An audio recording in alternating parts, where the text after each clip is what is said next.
Satu ketika dulu, mereka ni antara frontliners negara. Irfan nak tahu tak siapa mereka itu? Boleh kongsikan? Okey, kalau nak tahu siapa mereka itu, bersama dengan wartawan penyiaran Bernama TV, Faiz Arif. Silakan.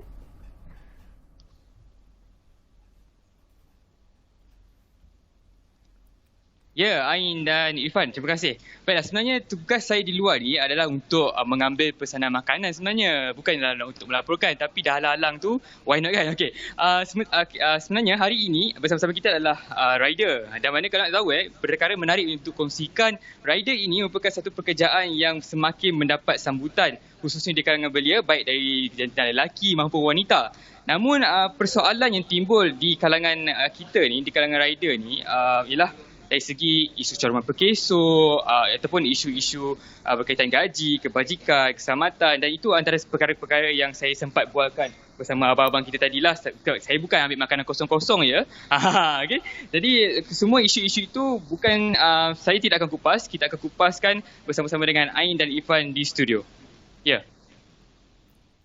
Baik, seperti yang Faiz cakapkan tadi kan, tentang isu kebajikan rider. Ada isu ini baru saja dibangkitkan dan kita juga dilaporkan pada hari ini ada satu tuntutan yang dibawa kepada Datuk Seri M. Saravanan yang merupakan Menteri Sumber Manusia, dan untuk awal ini Darah Muda mengucapkan tahniah kepada Yang Berhormat Menteri kerana berhadapan dengan rider-rider kita dan cuba mendengar sebaik mungkin tuntutan yang mereka bawa. Dan tahniah juga kepada Gerakan Tuntutan Malaysia kerana berani bersuara bagi pihak rider ini, yang di mana mereka nak menyuarakan sebenarnya mereka ini ditindas.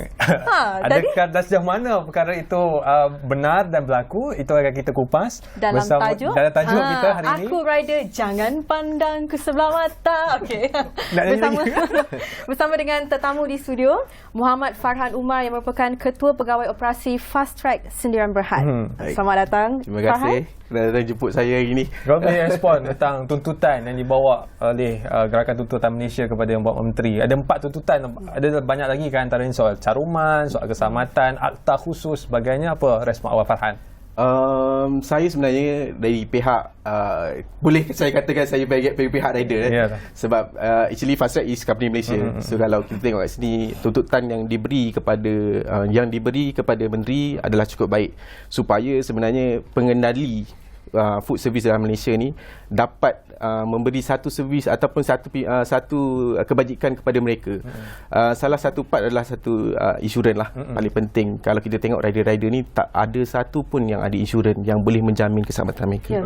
Baik, lalu dalam penglihatan kita lihat rider ni dalam kalangan belia, usaha gigih cari rezeki. Adakah syarikat pengantaran yang besar ini tidak melihat kebajikan itu satu perkara yang penting? Sampai akhirnya hari ini mereka bersuara, rasakan diri mereka ditindas.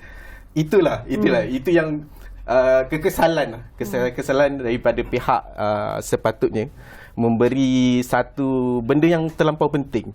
Kalau kita tengok dengan isu salah satu company yang rider dia accident, tak silap saya di Jalan Istana itu hari, yang setahu saya dapat maklumat daripada pihak Perkeso yang diorang tidak mencarum ataupun company pun tak ada menyediakan satu platform insurans kepada pihak diorang. Padahal kalau kita tengok benda ni terlampau kecil je jumlah mereka, tapi dengan mungkin diorang nak untung lebih lah kan, kita boleh cakap macam tu, tapi benda-benda macam ni lah sepatutnya diorang sediakan, diorang tak sediakan. Saya difahamkan Farhan sebagai COO ambil tindakan untuk beri caruman wajib, kalau tak salah faham saya, kepada semua rider-rider ni. Okey, sebenarnya kita dari segi pihak Fast Track sebenarnya kita cuba menyediakan ataupun memberi didikan kepada orang. Sebab apa? Kalau kita tahu orang kita ni kalau tak ada didikan awal, mungkin dia orang tak akan melanjutkan benda-benda tu. So dari segi pihak kami di Fast Track, kita menyediakan satu platform yang menjamin keselamatan mereka, tapi bukan dari segi keselamatan mereka sajalah. Kita tengok dari segi platform keselamatan keluarga. Contohlah kalau dia orang meninggal ke ataupun dah mendapat kecatakan kekal ke, at least kita ada satu yang menjaminkan diorang. Baik, kerana Fast Track ini adalah syarikat Malaysia. Jadi sebab tu ada insurans, ada Perkeso. Jadi ada jaminan di situ. Tapi syarikat pengantaran yang besar ini dikatakan ada isu daripada segi sistem check and balance-nya. Memberi upah, Bagaimana pandangan? Okey, kalau saya nak bagi pandangan mungkin jadi isu hangat. Tapi bagi saya benda ni sepatutnya untuk company luar, untuk kerajaan sendiri, sebelum mereka memberi satu memberi satu platform untuk diorang masuk ke Malaysia ni, kita kena ada satu SOP yang betul. Kalau kita tengok kenapa dekat sekolah pun ada insurans, kan? Kenapa kita sebagai company ataupun satu company yang besar hanya bagi kepada staff yang temporary, yang permanent sahaja. Tapi kita kena faham dari istilah orang cakap frontliners lah. Diorang ni bekerja untuk kita tau. Bekerja time kita tengah duduk susah, tapi diorang sanggup keluar. Untuk company-company besar sebenarnya, I rasa benda ni kalau check and balance tu memang perlulah. Sebab kalau serta-serta tempat kita tengok, ada setengah tu tak dapat jadual, ada setengah tu mungkin dah gula-gulanya ditarik, kan. Tapi kalau kita tengok dekat sini, kenapa daripada gula-gula yang tu dia tarik, kita providekan satu lagi minuman untuk diorang, supaya mereka dah hilang dahaga tu. So faham lah, kan.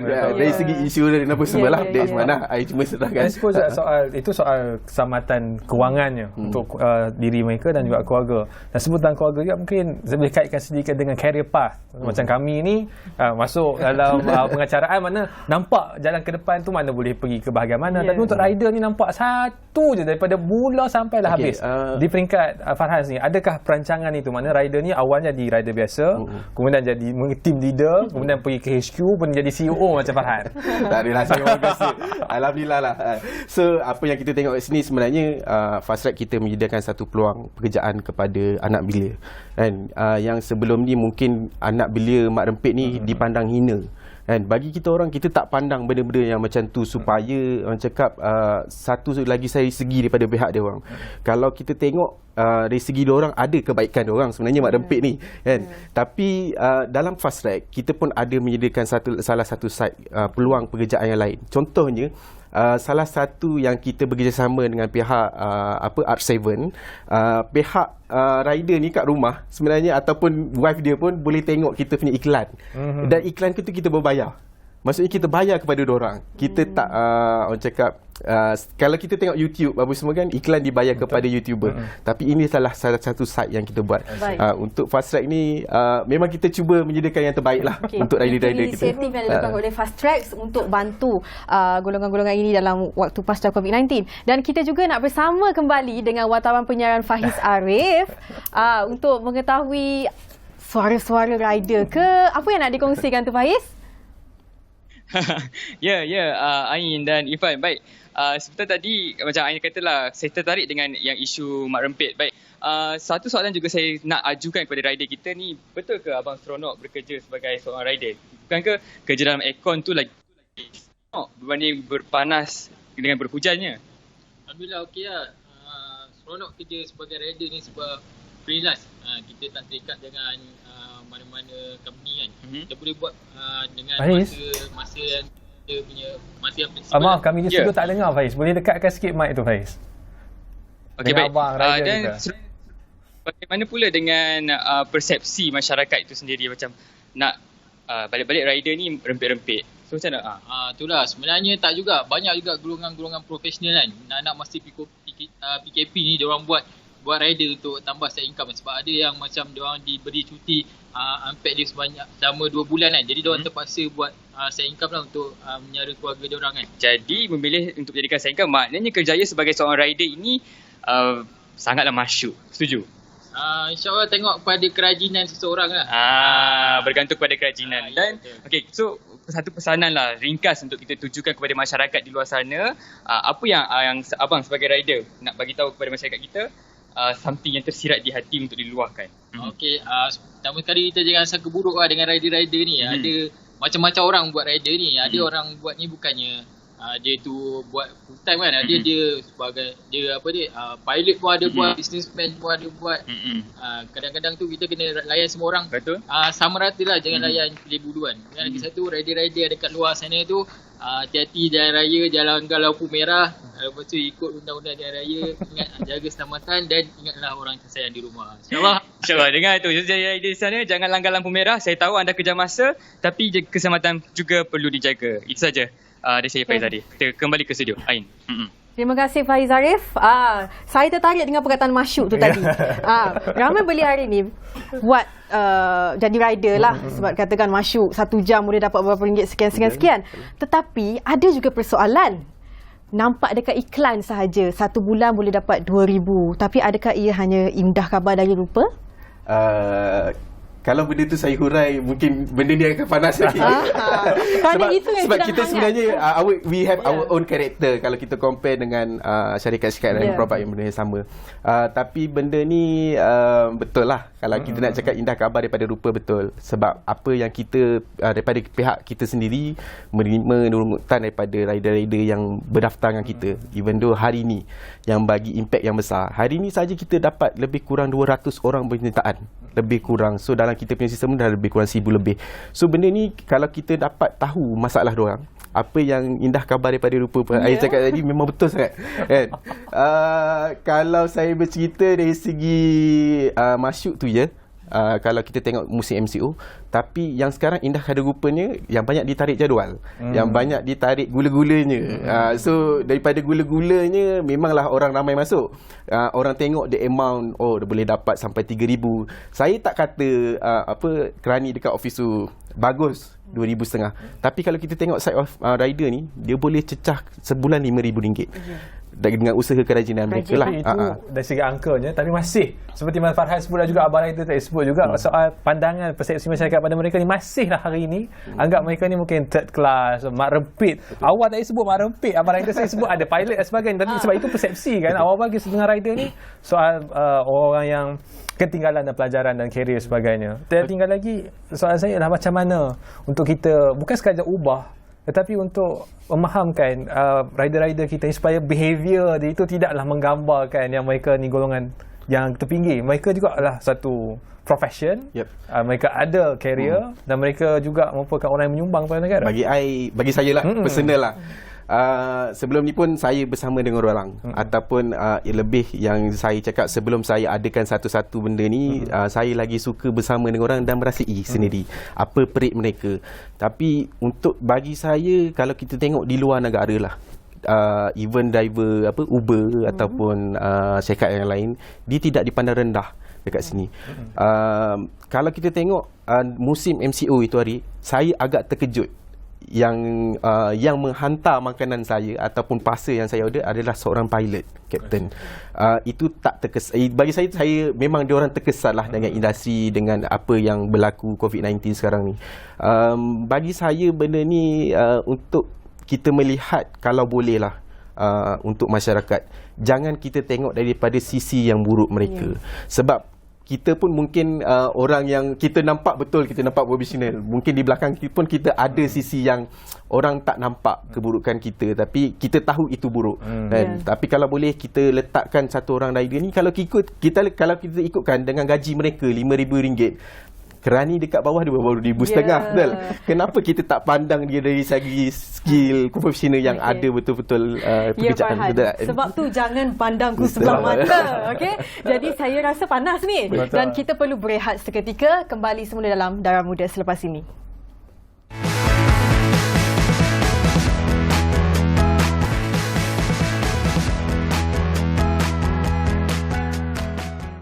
Selamat kembali ke Darah Muda. Masih saya membicarakan tentang apa nasib rider ya. Jangan pandang sebelah mata.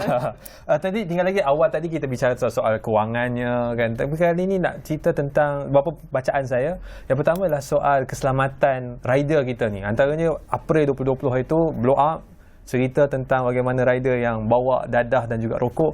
Tinggal lagi macam mana kita nak memastikan keselamatan rider. Sebab yang salah bukan dia kan. Saya tak pasti ke mana. Mungkin Farhan boleh kongsikan.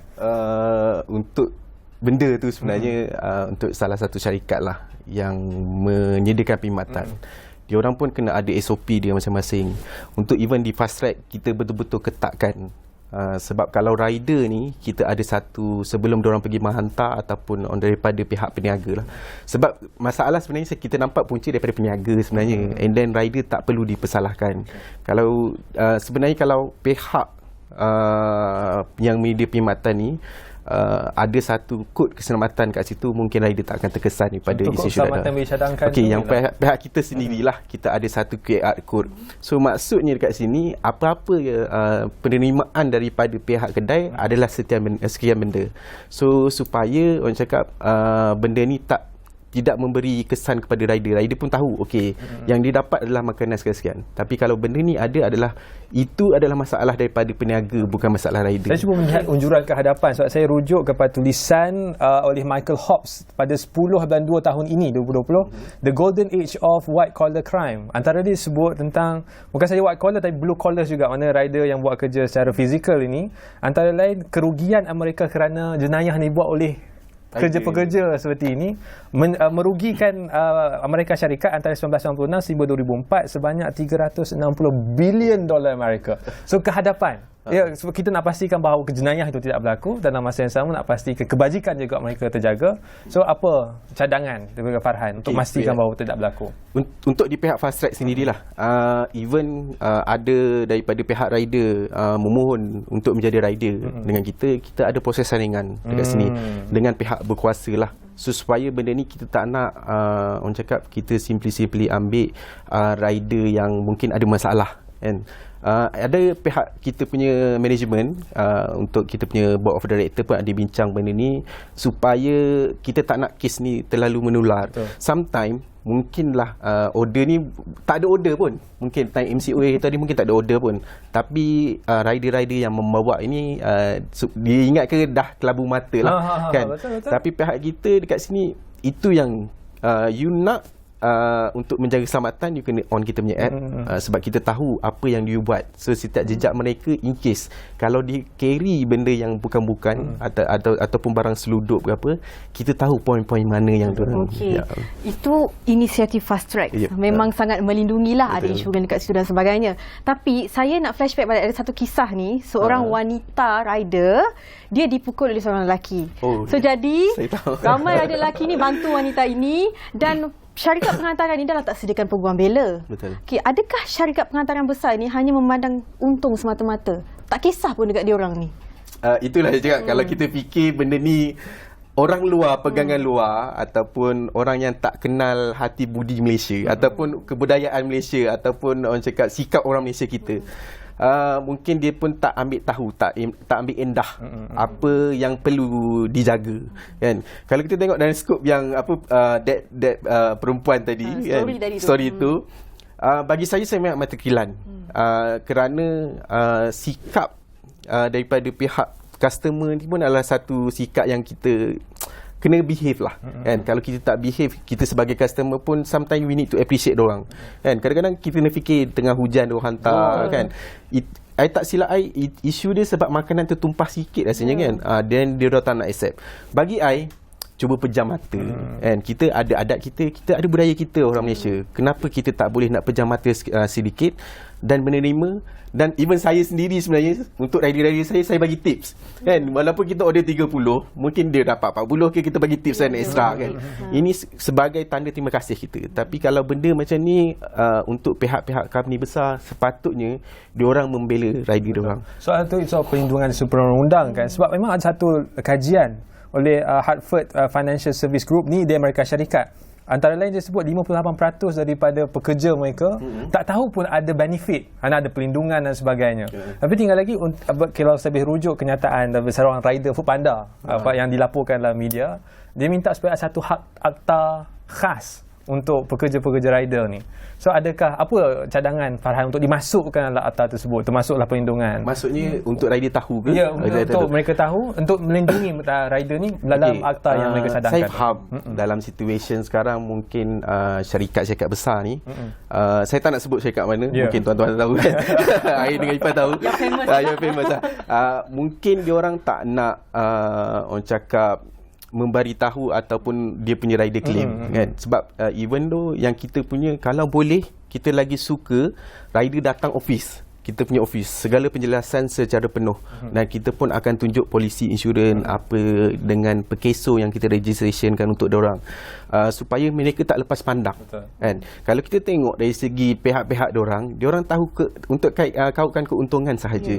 Sebab bagi diorang adalah diorang sedia tutorial, tapi itu macam mana nak jadi rider. Tapi dalam slot video tu pun diorang tak bagi tahu apa yang manfaat yang join. Tapi yang kita ni memang kita terus listingkan, dan adalah dalam 112 grup tu kan, bercerita fast track macam ni betul ke. Bila datang office benda tu terjawab. Lagi senang. So boleh kaitkan juga dengan sistem batch, pembayaran upah yang tidak jelas. Bagaimana pula tu? Ni nak dengar. Orang ni batch pertama yang ni kan, batch yang keempat begini pula bayarannya. Bagi saya, kalau saya tengok dari segi corporate, and kalau dari segi corporate ni, inilah sebenarnya corporate play the game. How they play the game, sebenarnya dia nak tarik orang baru. Bila orang baru ni mungkin dia bayar murah sikit lah. Orang yang lama ni dia buat endah tak endah je. Itu yang sebenarnya kalau kita tengok konteks yang best ni, sebenarnya dia nak buangkan orang-orang lama lah yang dapat harga yang terlampau tinggi. Satu lagi cabaran yang dituntut oleh tuntut petang tadi lah, antaranya ialah soal lambakan rider.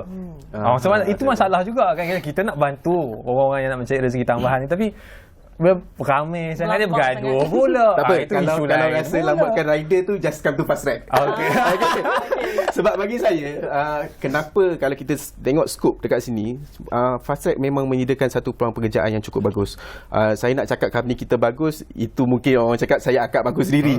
Tapi untuk bagi kita, kenapa kita keluar dengan satu konsep berlainan beza daripada orang lain lah. Contohnya, dari segi isu tuntutan tadi kan, lambatkan rider.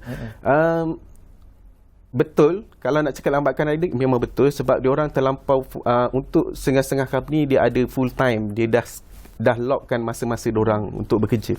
And so macam fast track ni kita memang terbuka, untuk parcel pun kita ada, untuk food pun ada, untuk mat pun ada. Bagi kita orang, kita dapat atasi semua masalah tu. Jadi yang terakhir, Farhan, sebab dah dengar fast track ni satu syarikat Malaysia yang bagus, macam mana nak join tu? Macam mana nak join tu? Ataupun saya tolong registerkan. Sebab I nak masak, dia nak hantar juga. Kita pun buka home cook lah. Jadi pada penonton di luar, nak layari laman web untuk fast track, Fast Track Malaysia ataupun fasttrack.com.my lah. Kalau nak tahu lebih lanjut, boleh datang ke Wisma Suria di Cyberjaya. Itu segala persoalan anda terjawab. Baik, terima kasih banyak Farhan atas sama-sama, perkongsian, penjelasan. Untuk rider di luar dan juga masyarakat awam secara umumnya, soal rider ini bukanlah soal yang baru, tapi masih lagi segar ya, sebab benda tu dekat dengan kita. Apapun lebih kita harus menghormati karier ini, kerjaya baharu dalam norma baharu. Dan yang paling penting ialah kepada Menteri Sumber Manusia, saya mendoakan supaya dapat menjawab tuntutan yang dibuat oleh rider-rider kita, sebab ini soal kebajikan dan belia-belia kita khususnya dalam dan mereka industri juga tersebut adalah antara yang menggerakkan ekonomi negara kita. Dan untuk itu, sekian dari saya, Ain Syuhada. Dan saya Irfan Faruqi, dan untuk sahabat kami Faiz Arif, bersetia bersama anda Darah Muda. Jumpa insya-Allah minggu hadapan.